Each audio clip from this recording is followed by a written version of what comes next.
Ta'lim tizimida yaxshi bir o'zgarishlar bo'lyapti. Shulardan biri maktablarda milliy libosda yurish. Ayniqsa o'quvchilar milliy libosda kelishlarini yoqlaymiz. Lekin bu yerda bir e'tirozli tomoni ham bor. O'g'il bolalar atlas, adras nimcha bilan, kamzul bilan yurishi maqsadga muvofiq emas.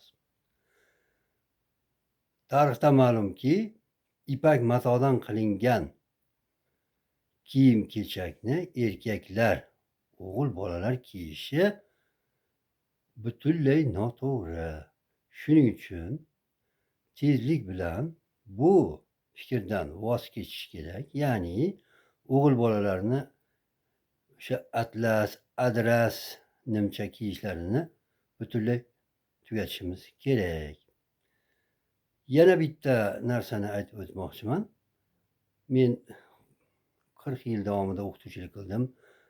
Sinf rahbar bo'ldim maktabda, kollejda guruh rahbari bo'ldim. Shu yillar davomida o'g'il bolalar bilan qiz bolalarni bitta partada o'tirishiga sirayam ruxsat bermaganman.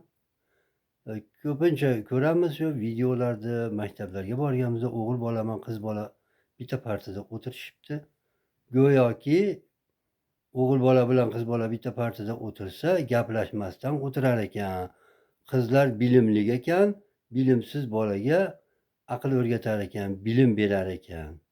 Bunaqangi yolg'on narsalarni yig'ishtirishimiz kerak. O'g'il bola alohida o'tirsin, qizlar alohida o'tirsin.